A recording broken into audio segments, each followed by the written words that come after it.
There is no document in the world that has been analyzed by anybody as much as the Talmud has, the Babylonian Talmud. There are literally millions of books that the Chachmei Israel, the wise men of Israel, the greatest minds in history, have written about the Talmud.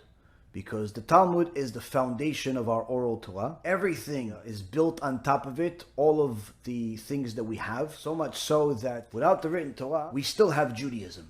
But without the Talmud, we don't have Judaism, because we won't know how to interpret the written Torah without the Talmud. We won't know how to interpret the laws without the Talmud. Everything is in the Talmud. And all of the books that are written until this day, if they're considered real Torah wisdom, their primary source is the Talmud. Anyone that is delving into the world of halacha has to go into the Talmud, even though we don't paskin from the Talmud, because the Psak Halacha was already made by the early sages 900 years ago, but you still have to look at all of the different back and forth arguments that were had in order to look at all of the possibilities before you go into and reviewing all of the opinions of the early sages, and before you go into the final conclusion. The Talmud has been analyzed, reviewed in so many different ways. You literally have millions of books that were written by the smartest men that ever lived. More than anything else, everything has been fact-checked, everything has been compared, where if, let's say, for example, there were some bad people that tried to change any part of the Torah, whether the written Torah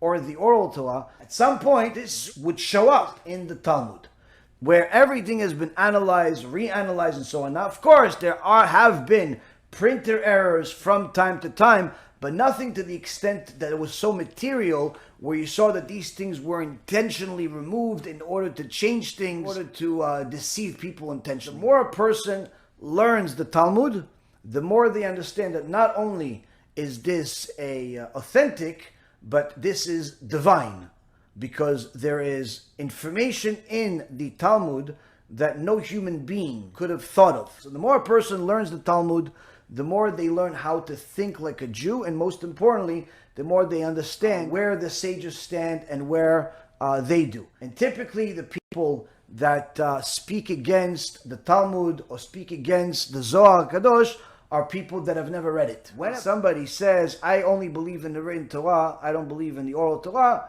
you really want to make sure that this person is instituted in some place, unless they're willing to start learning. Because you do not understand a single verse in the Torah without the oral Torah, because it's not legible without the oral Torah. So again, that oral Torah is constantly connected to the Talmud. The Midrashim are constantly feeding off of the Talmud. The Zohar is constantly feeding off of the Talmud. Everything feeds off of it. It's the same oral Torah. So everything feeds off of each other and adds, and so, because there's no work, there's no body of work aside from the 5 books of Moses, the Tanakh itself, that feeds off of itself.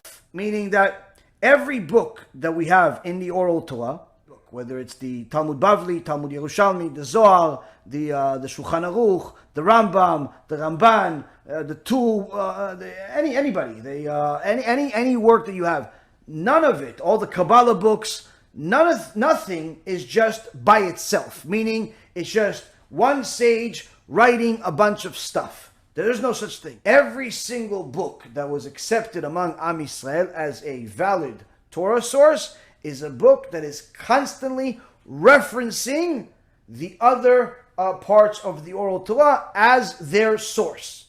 You can't just decide, oh listen, I'm going to write a commentary on the Chumash today. I'm going to read the verses of the written Torah and I'm going to decide what they mean. There is no such thing. No one with a brain will actually pick up such a book.